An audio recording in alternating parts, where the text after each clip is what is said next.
Y bien, como sabemos, hace poco salió la 7ª encuesta nacional de percepción de la corrupción. Y ahí se confirma algo que ya venía dándose en la última o las dos últimas encuestas y en general en las encuestas de opinión.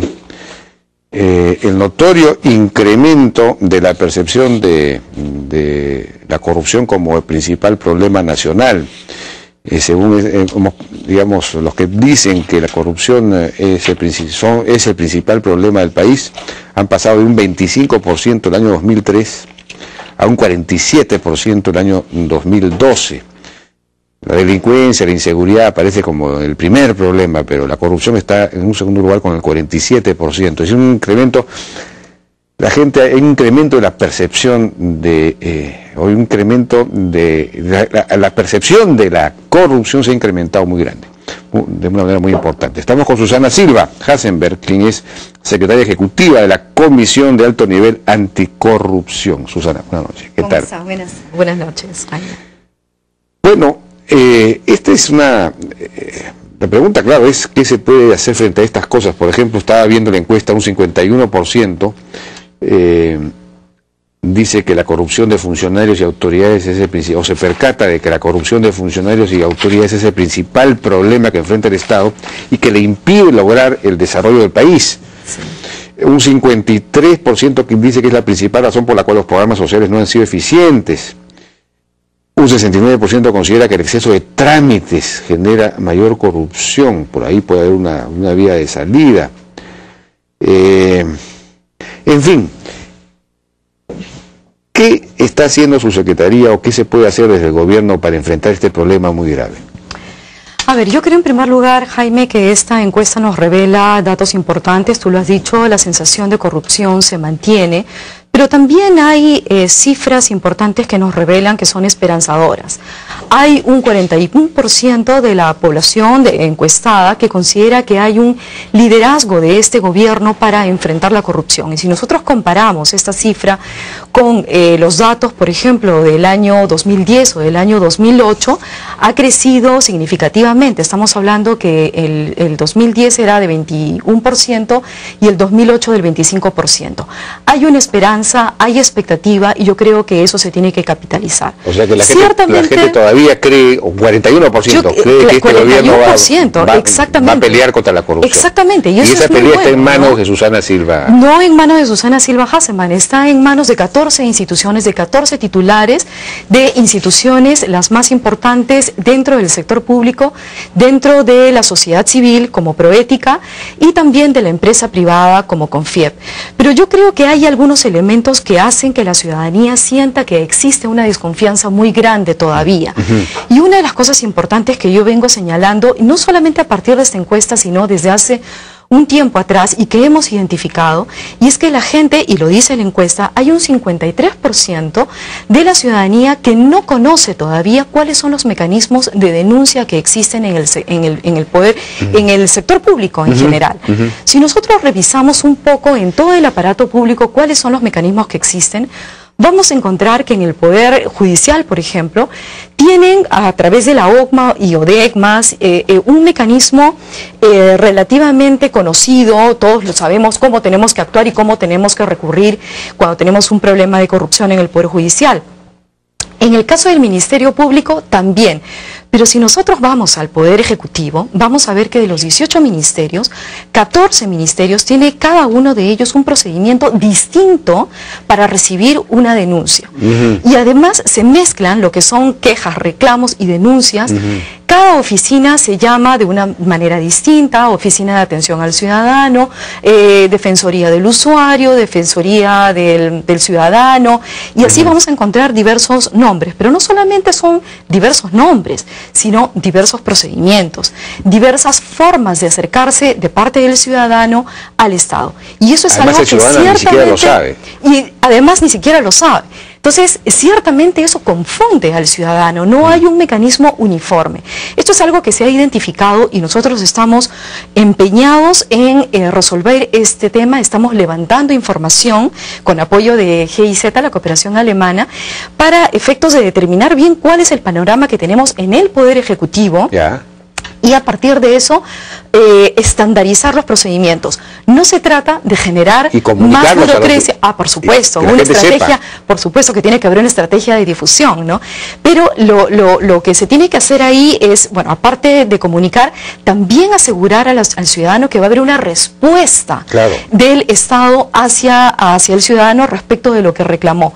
Porque no te olvides, también aquí en la encuesta aparece aunada a esta de que el 53% no conoce los mecanismos de denuncia, un 43% señala que no son efectivos estos mecanismos de denuncia. Entonces, esto es porque, claro, se puede abrir los mecanismos de denuncia, es decir, vengan, presenten denuncias, pero si no se termina de cerrar el círculo de investigación y luego devolución de la información, ciertamente no vamos a mejorar en la sensación de impunidad. Usted menciona los ministerios, pero en la encuesta las entidades que aparecen como, digamos, más corruptas son la policía, el Poder Judicial, y casi inmediatamente después, por lo menos en la pregunta sobre cuántas probabilidades hay de sobornar a un policía, los gobiernos regionales y locales. Es decir, que las posibilidades, ahí estaba viendo, digamos, los funcionarios municipales y regionales son casi tan sobornables, y la gente cree que son casi tan, no sé, un 60 y tanto por ciento cree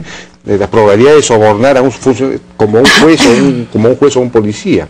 Entonces, y hay mucha corrupción, pues a nivel municipal, ahora tienen mucha plata, los gobiernos locales y municipales, también hay mucho trámite, entonces hay que pagar. Efectivamente, muchos trámites engorrosos, el hecho de que no acaten debidamente las normas de simplificación no ayuda a facilitar el trabajo o el trámite que va a realizar el funcionario. Pero yo quiero precisar una cosa aquí, no nos olvidemos que esta es una encuesta que mide las percepciones de la ciudadanía. Es importante, sin duda, pero también tenemos que tener en consideración que muchas veces el ciudadano no distingue entre lo que es un problema en la gestión y lo que es un acto verdadero de corrupción, y al final lo terminan poniendo en la misma bolsa, ¿no? Entonces hay que diferenciar y señalar que esto es una encuesta de percepción, justamente en la línea de nosotros tener data más objetiva que nos permita complementar esta importante percepción, porque nos permite saber cuál es el sentir de la ciudadanía. Estamos construyendo una herramienta súper interesante que se va a denominar el Observatorio de Riesgos de Corrupción. Esto lo estamos trabajando con el Banco Mundial y trabajando de la mano con la Contraloría General de la República también. ¿Y de qué se trata? Permíteme explicarte y a los televidentes, porque es una herramienta muy útil en su momento. Se trata de, estamos elaborando indicadores que permitan aplicar a las diversas instituciones el cumplimiento y medir, por lo tanto, el cumplimiento efectivo de normas que están destinadas a prevenir la corrupción. Por ejemplo, los temas de declaración jurada de bienes y rentas, nepotismo, normas de contrataciones, transparencia, todas las normas de ética. Y ese cumplimiento de la normatividad son datos objetivos que nos va a permitir tener un puntaje respecto a cada una de las entidades y saber de qué manera está o no en mayor o menor riesgo de incurrir en un acto de corrupción. Esto nos permite acercarnos un poco más. No nos olvidemos, Jaime, que cuando nosotros hablamos de corrupción estamos en un terreno en el que es muy difícil tener datos objetivos y ciertos, ¿no? Entonces, ciertamente nos apoyamos mucho en lo que son las percepciones, pero instrumentos más objetivos como este Observatorio de Riesgos de Corrupción que estamos camino a implementar nos van a ayudar mucho. Pero en la misma encuesta se advierte una tolerancia relativamente grande ante la corrupción, aunque la intolerancia ha subido un poco, ¿no? Y al mismo tiempo la gente encuentra que no vale la pena denunciar. Pero claro, si supiera en un gobierno local dónde denunciar y que no le pase nada por hacerlo, o en un gobierno regional, en fin, la cantidad de decisiones que ahora toman no sé, pues el director regional o el director de la UGEL o un profesor o el director de un colegio, ya tienen todas ya las decisiones han sido descentralizadas. Entonces tienen un poder de decisión que muchas veces lo cambian por favores de distinto tipo, hasta sexuales eventualmente. Sí, en el caso de las mujeres es la segunda exigencia que se plantea, ¿no? Pero es importante lo que tú me mencionas respecto a la tolerancia, y yo quiero señalar esto como algo positivo. En el año 2010, la tolerancia, el rechazo definido a la corrupción iba alrededor del 19%. En el año 2012 se ha incrementado notablemente la intolerancia a la corrupción, o sea, hay un rechazo de la ciudadanía a la corrupción y se ha incrementado a 31%. Este es el cuadro, tú puedes verlo aquí y lo tienes también en la presentación que se te alcanzó. Y esto es importante porque quiere decir que cada vez más gente está siendo consciente de los efectos negativos que tiene la corrupción y está siendo consciente de que esto es algo que daña y lacera a la institucionalidad de nuestro país. Y ciertamente, en el otro extremo...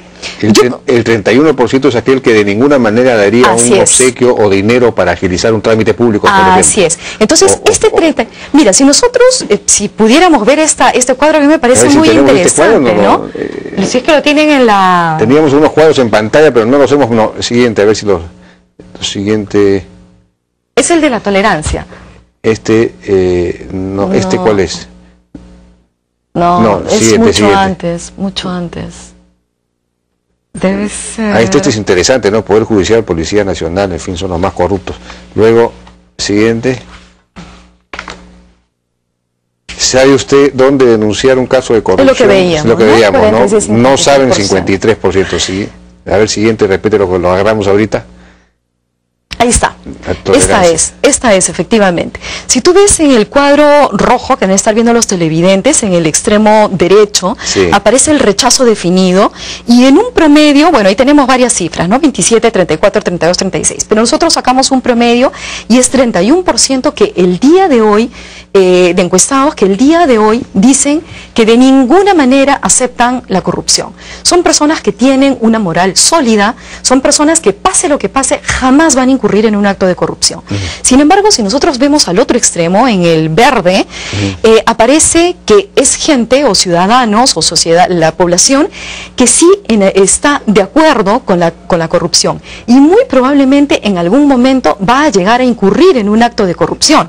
Es decir, van a llegar a ser clientes del Poder Judicial, del Ministerio Público, muy probablemente. Pero este porcentaje se ha reducido. El que está más proclive, digamos, se ha reducido. Lo interesante aquí es ver el cuadro del medio en amarillo, donde aparece que en promedio tenemos un 65% de la ciudadanía que se encuentra con una tolerancia media, es decir, que en cualquier momento puede irse a un lado o al otro. Y para eso nosotros necesitamos, y eso va a depender de los mecanismos de vigilancia, los mecanismos de control, pero también los mecanismos de los incentivos que se pueda dar a la ciudadanía. Para el extremo verde, lo que nos queda, aquellos que están proclives o que están de acuerdo con la corrupción, para ello nos queda la represión, la sanción y tener medidas muy drásticas, como por ejemplo la que hemos visto el día de ayer con el embargo de los bienes del señor Curi, que dicho sea de paso, nosotros como Comisión de Alto Nivel Anticorrupción saludamos esta medida que ha implementado el Ministerio de Justicia y consideramos que se tiene que seguir con esto porque no va a alentar a que otros sigan malos caminos. Pero nuevamente, ese extremo o esa columna intermedia, que es la mayoría de la sociedad, con ellos tenemos que trabajar en incentivos, tenemos que trabajar con campañas de valores.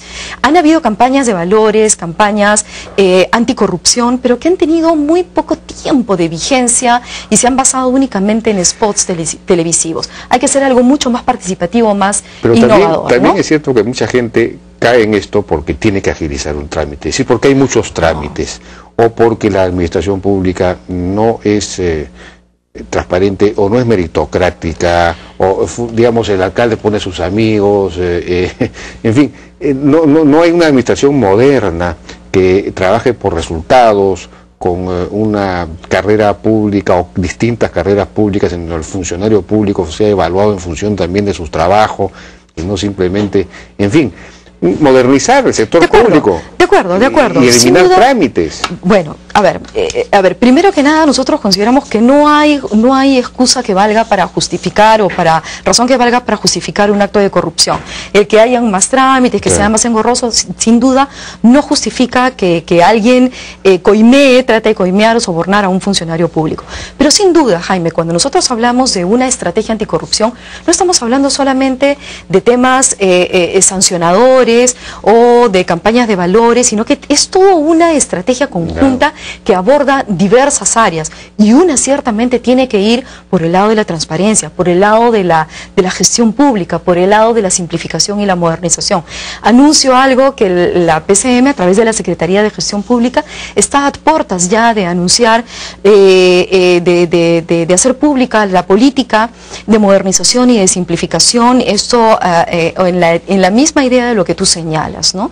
Que creo que es importante fortalecer. ¿Van a lanzar un programa sobre eso? No, la política, su plan de simplificación y su plan de modernización, que es sumamente importante, ¿no? Que algo, de alguna manera, también estamos nosotros recogiendo en el plan anticorrupción, que pronto será anunciado, ¿no? Y hay una serie de medidas, no solamente sancionadoras, sino también preventivas, y dentro de la prevención está el fortalecimiento de la gestión pública, sin duda, ¿no? Cuando esté listo ese plan, entonces volvemos a conversar. Pero claro que sí, encantada. Susana Silva Hasenberg, muchas gracias por su participación en la Hora N.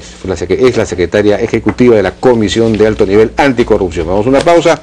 Regresamos ahora con Drago Kisic y Julio Costa de Macrocapitales. Han lanzado un nuevo fondo, un fondo de inversión, un fondo de capitales muy interesante para la mediana empresa. Regresamos.